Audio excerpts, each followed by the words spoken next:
What's up, everybody? Welcome back to another video. I apologize for being gone for basically a week. Some stuff came up, personal stuff. Had to deal with that. But we are back, and this video is going to be how NXT Black and Gold took over wrestling. This video is suggested by Christina Coleman, so thank you for the reaction request. If you guys have any other reaction requests, please put them in the comment section below or my post on my channel. I do want to state, I do see your reaction requests. Just please be patient because, I have life stuff that I need to do. So sometimes I can't, just sit down and watch a video and record it. But please be patient because it will come out eventually. But yeah, if you guys do enjoy, like, subscribe. And let's get into it. For years, WWE's developmental system was like the forgotten stepchild of the wrestling world. A place where aspiring superstars would go to pay their dues before hopefully, if they were lucky, getting called up to the bright lights of Raw or SmackDown. And sure, the talent was there. Future stars like Seth Rollins, Big E, and Dean Ambrose were honing their craft in developmental. But it felt more like an overbaked rehearsal rather than must-see TV. It wasn't terrible, but you weren't missing anything life-changing either. But then, in 2012, a massive shift occurred. Triple H, the cerebral assassin, the game was ready to play, and he was playing for keeps. No more rehearsals, no more second-rate shows. He wanted to mold NXT into something more than just a developmental program. He wanted to create a brand that could stand on its own. Which brand do you guys like more, WWE or NXT? 2 feet and rival the main roster. A brand that would make the whole wrestling world sit up and take notice. A brand that started off as a small passion project and went on to become the hottest thing in pro wrestling. So my name's Gresh from Wrestleology, and today we're about to take a wild ride through the history of NXT under Triple H, from its humble beginnings to its rise as a This is a new channel I'm reacting to as well, so legit third brand. I usually react to who? Was it Wrestle with Andy? Changed the future of WWE forever. This is how good was NXT Black and Gold. NXT's rebirth in 2012. What was it? Early Full Sail. 2012 to 2015. NXT's rebirth in 2012 saw the brand moving into Full Sail University, a venue that would become synonymous with the Black and Gold brand's identity. They wasted no time establishing their own championships, crowning Seth Rollins as the inaugural NXT champion and Paige as the first ever NXT women's champion. During these early years, NXT began to create new stars that would go on to make massive impacts in the world of wrestling. When did Seth Rollins debut in WWE? Names like The Shield, Big E, Bo Dallas, and Bray Wyatt all cut their teeth in NXT before ascending to the main roster. But it wasn't just the men's division that was thriving. NXT quickly gained a reputation for its focus on women's wrestling, treating their female superstars as equals to their male counterparts. The brand played host to the rise of stars like Paige and the Four Horsewomen, Charlotte Flair, Sasha Banks, Bayley, and Becky Lynch, who revolutionized women's wrestling in WWE, putting on classic matches and storylines that rivaled anything happening in the men's division. And let's not forget about the tag team division, which consistently delivered some of the most exciting and innovative matches in all of wrestling at the time. However, the true heart and soul of NXT during this time was the rise of Sami Zayn. As NXT's first true underdog babyface, Zayn captured the hearts of fans with his incredible in-ring skills and relatable persona. His rivalries with Cesaro and Kevin Owens were acclaimed by fans and critics alike and helped establish NXT as a brand to watch. And speaking of Kevin Owens,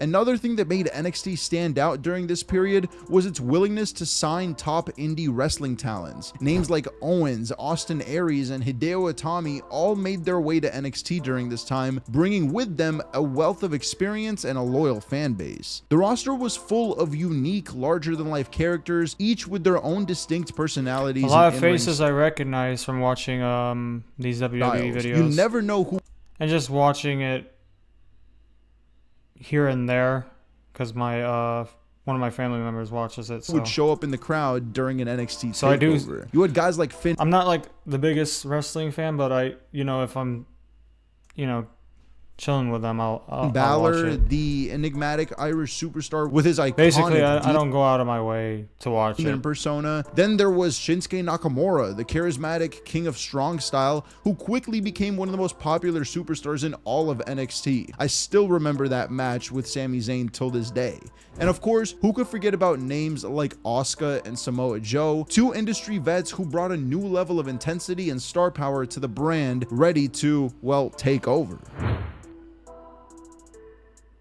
And speaking of takeovers, 2014 to 2015, okay. And speaking of takeovers, in 2014, NXT changed the game forever with the introduction of their takeover special events. These shows, which aired live on the WWE network, quickly became must-see for wrestling fans around the world. With rabid crowds, jaw-dropping matches, and unforgettable moments, these events, which typically took place the night right before a major WWE pay-per-view, became the gold standard for pro wrestling shows. NXT's first takeover event outside of Full Sail University, Takeover Brooklyn in 2015, was a massive turning point for the brand. Co-main evented by the NXT women's title match between Sasha Banks and Bayley that would go down as one of the greatest in NXT history. Brooklyn proved that NXT was more than just a developmental brand. It was the future, and the future was now. The signings of international stars like Bobby Roode and Shinsuke Nakamura only added to NXT's growing reputation as the hottest brand in wrestling. These talents, along with the likes of Finn Balor and Kevin Owens, helped NXT expand its reach. Talent Mora only added to NXT's growing reputation as the hottest brand in wrestling. These talents, along with the likes of Finn Balor and Kevin Owens, helped. And of course, no discussion of NXT Black and Gold would be complete without mentioning some of the brand's most iconic rivalries. Early on, it was Sami Zayn's feud with Cesaro and later Kevin Owens that really put NXT on the map. These matches were unlike anything happening on the main roster at the time, showcasing a level of in-ring storytelling that had been sorely missing from WWE programming at the time. In the tag team division, it was the rivalry between DIY, Johnny Gargano and Tommaso Ciampa, and the Revival that set a new standard for what tag team wrestling could be. Their matches were the perfect blend of technical wrestling, high-flying action, and emotional storytelling, culminating in a series of instant classics. And while we're on the subject of DIY, perhaps the defining rivalry of NXT's entire Black and Gold era was the one between Johnny Gargano and Tommaso Ciampa. What began as a heartwarming tale of friendship and tag team success quickly devolved into a bitter blood feud that would span multiple years. Gargano and Ciampa's matches were the talk of the entire wrestling community, brutal affairs that pushed both men to their absolute limit. Do some wrestlers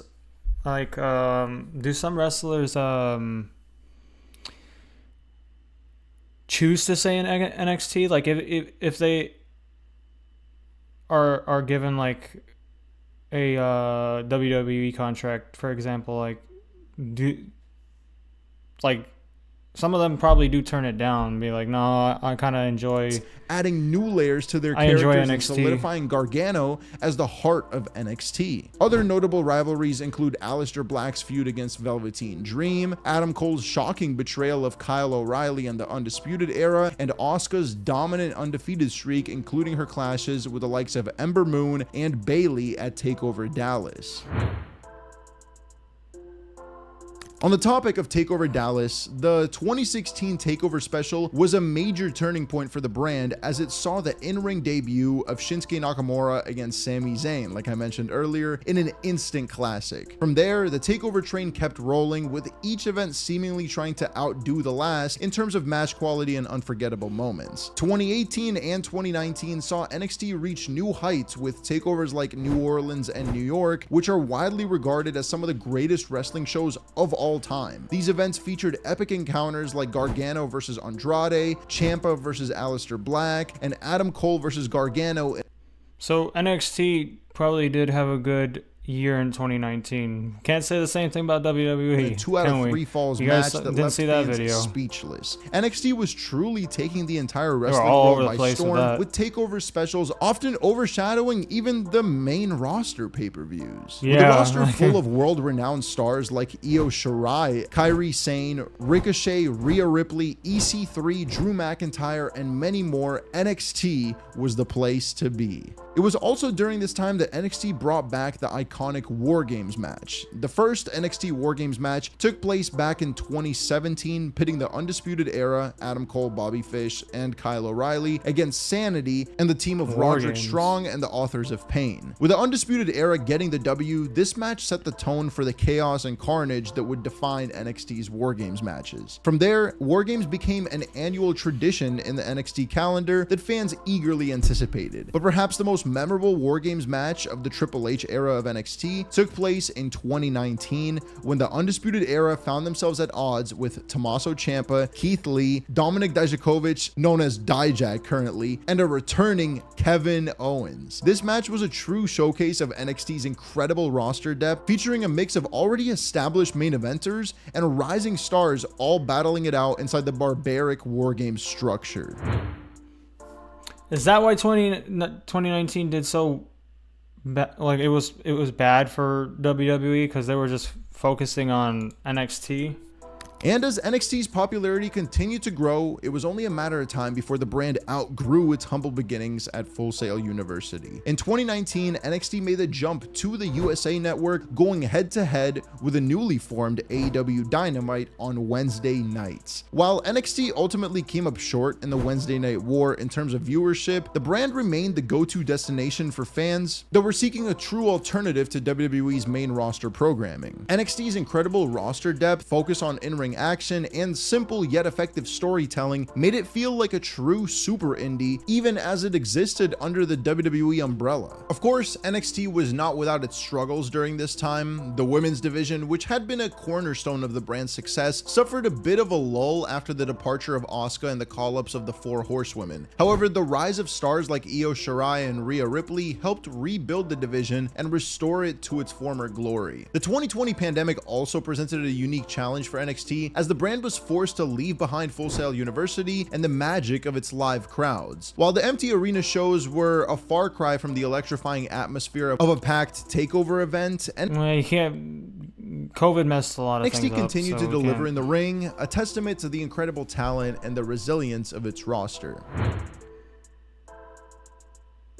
But sadly, all good things must come to an end. COVID kind of kept things at a standstill or made it go into a decline. And NXT's Black and Gold era was no exception to that rule. In the summer of 2021, reports began to surface that NXT would be undergoing a major overhaul with a renewed focus on younger, homegrown talent and a move away from the indie wrestling style that had defined the brand for years. The writing was on the wall when WWE began to release a number of NXT's most prominent stars, many of whom had been instrumental in building the brand's identity over the past 9 years. As the NXT tenure of names like Adam Cole, Johnny Gargano, Tommaso Ciampa, and Kyle O'Reilly came to an end, fans were left to wonder what the future held for their beloved Black and Gold brand. The final nail in the coffin came with the debut of NXT 2.0 in September 2021, a complete rebranding that saw the Black and Gold color scheme replaced with a bright, multicolored logo and a renewed emphasis on the larger-than-life characters and soap opera-style storylines. The era of takeover events came to an unceremonious end, as did the tenure of Triple H as the brand's mastermind.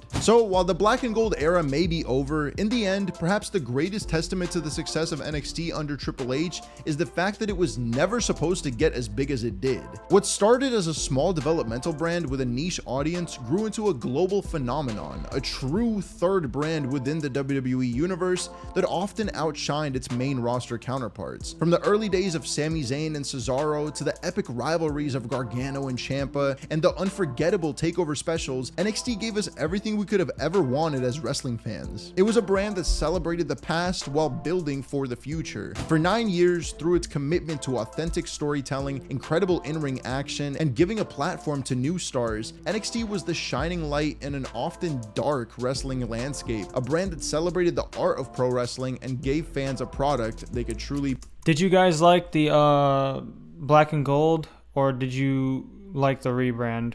Or did you just not care for the rebrand? So here's to you, NXT Black and Gold. Thank you for the memories, the moments, and the matches. Thank you for giving us a reason to believe in wrestling again, and most importantly, thank you for being unapologetically yourself. But before we go, I do want to quickly add that I've actually been paying attention to the current NXT for a little bit under a year now, and I must say it is getting way better than what NXT 2.0 was when it first debuted back in September of 2021. Some of the storylines and the uses of characters like Ilya Dragunov, Baron Corbin, Braun Breaker, and Carmelo Hayes during the time I've been watching have been absolutely incredible to witness. So I'm not throwing any shade at the current NXT product. I actually still watch it to this day because of people like Trick Williams and Dijak. So don't go hating in the comments. This was just a retrospective about the time that NXT was arguably better than the main roster product. But yeah, that's pretty much it. Thank you so much for watching. Drop a like and subscribe if you enjoyed, and I'll Yes, you guys do the same on this video